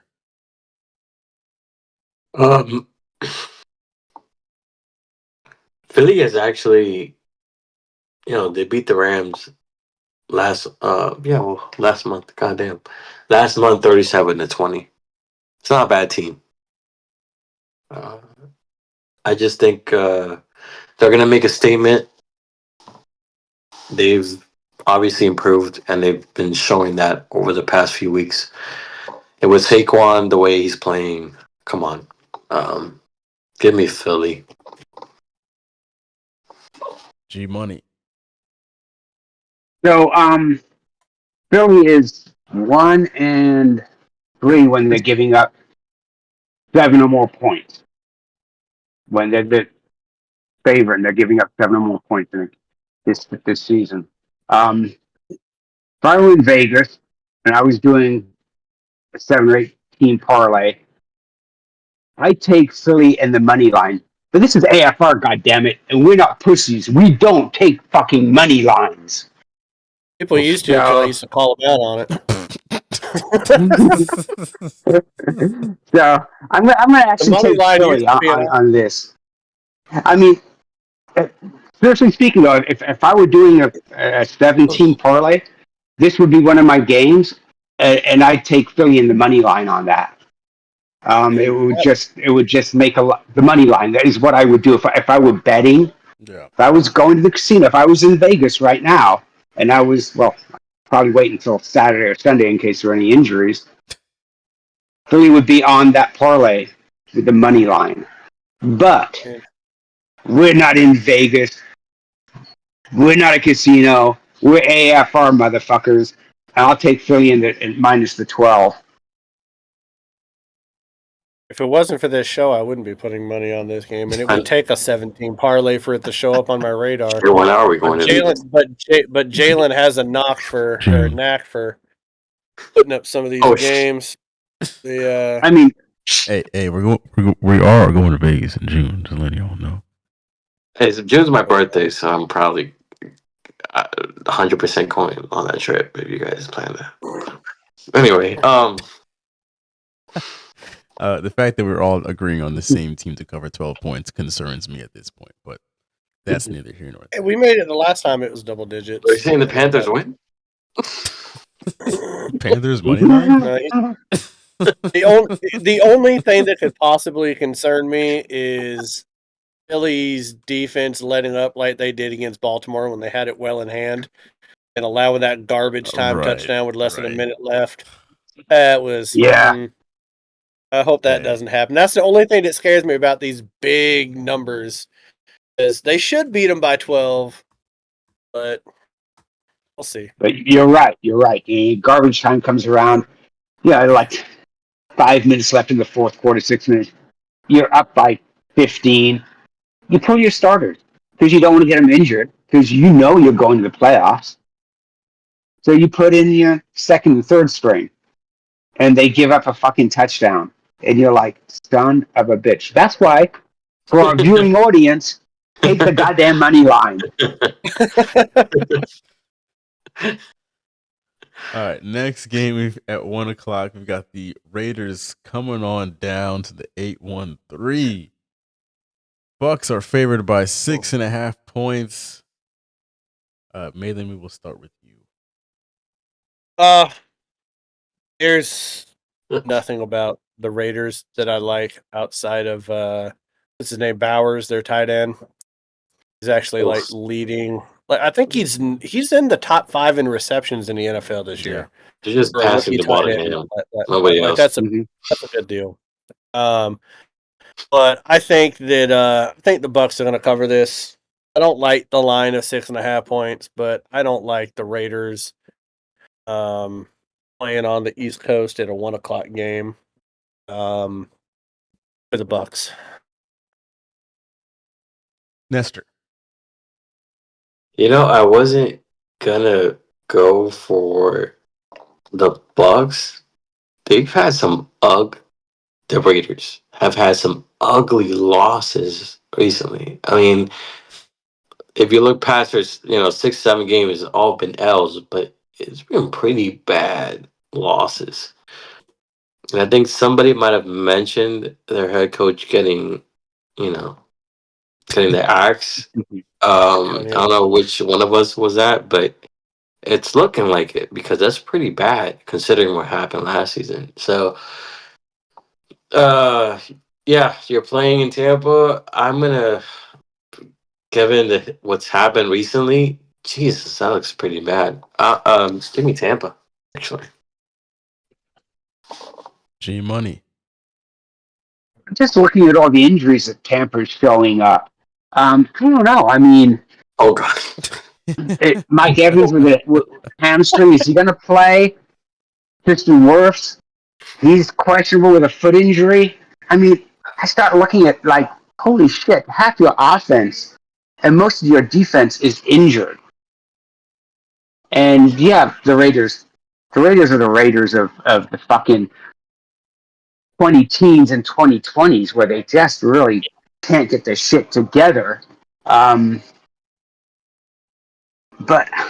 I don't know, man. You got to give me 6.5 points. I'm going to take the Raiders in 6.5.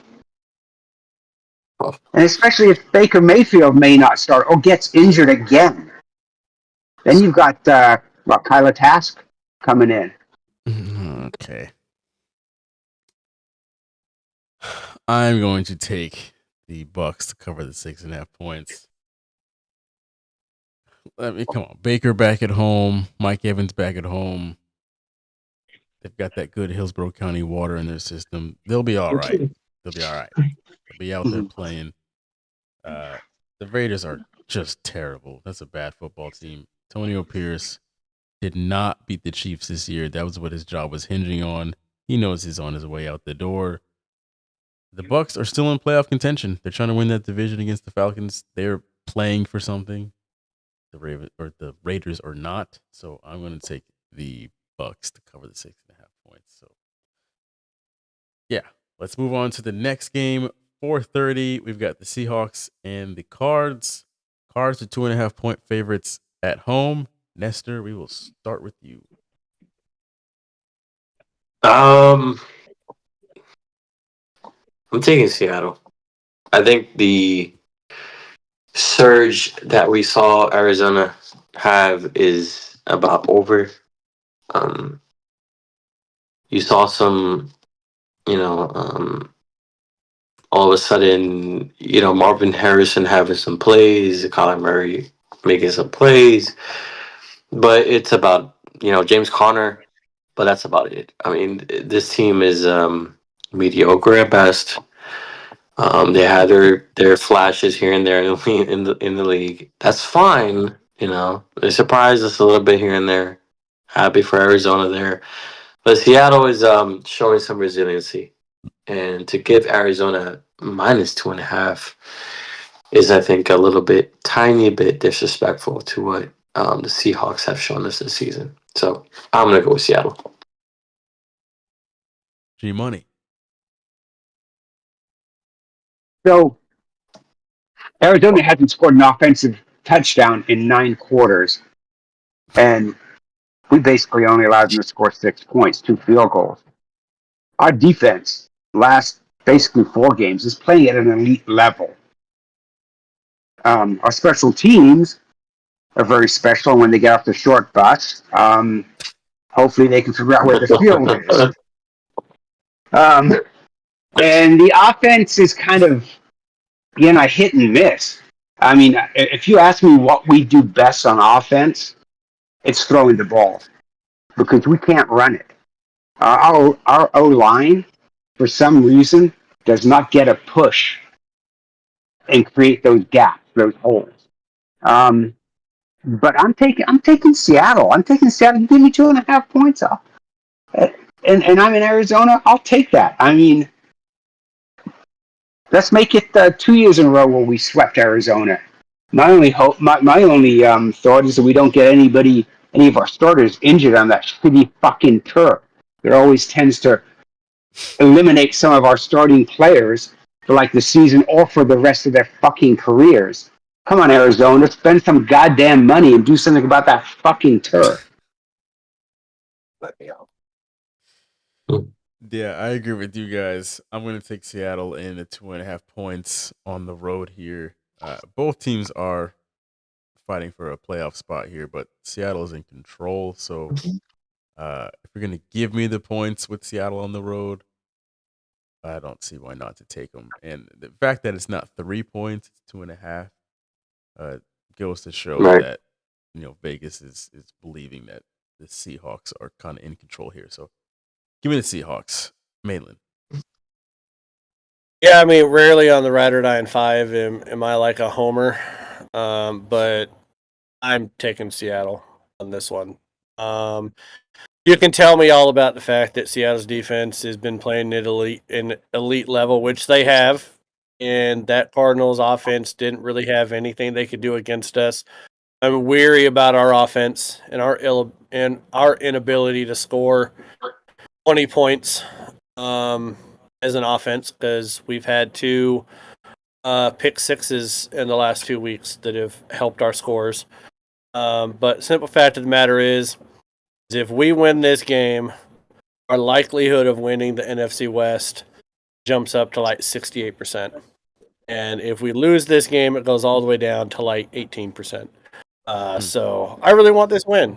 Not going to lie, because we have the Packers and the Vikings coming up after this.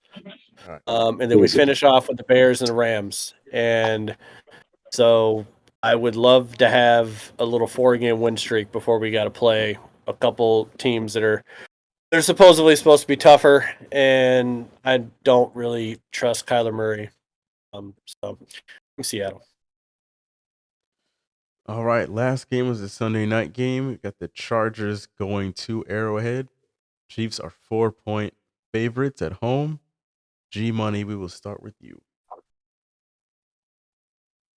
I like Kansas City, strangely enough, even though I tell people that Kansas City doesn't cover. And, for the last 2-3 years, they haven't really covered most of their games. But when you look at the Chargers, the last 2 games, the only 2 games this season where they were given points, they lost those games. Not only they obviously didn't cover, but they lost. And I don't think weather's going to be an issue. My understanding is going to be in the low to mid 50s. Great football weather. So the Chargers don't have to put up with snow or anything. But, we've seen this with Kansas City, right? Last, 3 years? They have that stretch where they just look like shit. 2022, they were, after week 13, they lost. They were 8-3. Everyone was like, these guys suck. They're not a good team. They won the Super Bowl. 2023, they lose week 13. They look like shit. Everybody's saying the same thing. They're no good. They went through a small stretch there where they were losing games, or they're not looking good, and they're like, these guys suck. They're shitty. They win the Super Bowl. This year, they're 11-1. People are saying probably the worst 11-1 team in NFL history. Now, I'm not saying that. I'm not saying they're the worst 11-1 team in NFL history. I will say, though, if I was betting this game in Vegas, I'd take the money line. I'd take Kansas City in the money line. But once again, we're not in Vegas, and this is AFR, and we don't take the fucking money line, bitches. So I'm taking Kansas City minus the 4. All right. I'm going to take the Chargers in the 4 points. The Chiefs seem to just be playing everybody by the skin of their teeth as of late. And whatever is going to happen, whether it's a missed kick, blocked kick, fumbled kick, refs taking the ball from the kicker, whatever it may be, I could see this being a 3-point game as the Chiefs win this thing. So I'm going to take the Chargers and the 4 points. This is going to be very close. So, Maitland. I'm taking the Chargers on this one because Kansas City damn near lost to the Raiders. And that was a really screwy end to that game. Like, just when I thought that the Chiefs couldn't win a game by a more bizarre fashion, the Raiders get a flag for a false start, which means the play shouldn't have counted. Then the quarterback fumbled the ball, and the Chiefs recovered it, so they let the play stand and gave the Chiefs the ball. I don't understand life when it comes to the Chiefs and how they win these games. But if they do, I think it's going to be if they win, it's going to be like 3 points, 2 points, 1 point. I don't think it's going to be by 4 points. I just think that they just been letting people play close, and there's frustration with Mahomes and the lack of continuity on that offense. And I don't think it's going to get necessarily better against one of the better defenses in the NFL. I'm not saying that the Chiefs are going to lose by any stretch of the means, but I'll take the Chargers into 4. Nestor. I feel like I already disagreed with G Money about Tampa, so I have to play my odds here on this one, because if there's a chance that Tampa does not cover, then I have to kind of go in on this one. Yeah, you know what? I think Kansas City has been getting lucky. Not getting lucky. Come on, let's just be truthful here. Be honest. They have the refs on their side. They have the script on their side. Marketing on their side. Money. I just think 4. I think they'll win by a field goal. And like Malin said, they've had some decisions go their way. You know. So give me the Chargers. I think they'll cover. I hope they win, but they'll cover. Haters gonna hate. So to recap this week, we've got myself taking the Vikings and the 5.5 points. Everybody else taking the Falcons. We are all taking the Eagles to cover 12 points against the Panthers. G Money is taking the Raiders plus 6.5 points. The rest of us are taking the Bucks. We're all taking the Seahawks to cover 2.5 points in Arizona. And then last but not least, G Money is taking the Chiefs at home with the 4.5 points. The rest of us with the Chargers. Yeah. It'll be a good week. It's going to be very interesting. Anything else you guys want to mention before we get up out of here? Fuck Travis Etienne. That's about it. Fair. I mean, I just can't help thinking that Denver's still paying Russell Wilson $58 million, and they will go to the playoffs. Whether Denver or not goes is another story, but Pittsburgh's going to the playoffs, and all they had to do was pay Russell the minimum, $2 million. I'm like, and he's balling out. He is balling the fuck out. I would kill for a Pittsburgh Denver playoff game. Oh, that would be amazing. Oh yeah. I would love it if Denver snuck in as a wild card. Yeah. And had to go to Pittsburgh, and Russell Wilson beats them. That would be the only time I think in Russell Wilson's life where I think he would walk over to the opposing team's sideline to give a coach the bird. I would love to see him do that, or do like the suck it gesture towards Sean Payton or something. Just something completely out of character for him. I think it would just be awesome. Well, all right, folks. We want to thank you all for listening or watching, whichever one you were doing. Be sure to follow us on social media at AFR Sports. Keep up with what's going on in the sports world, in addition to what's going on with the show. We will talk to you all next week. And have a good one. We'll see you all next time. Peace. Yeah. Guys.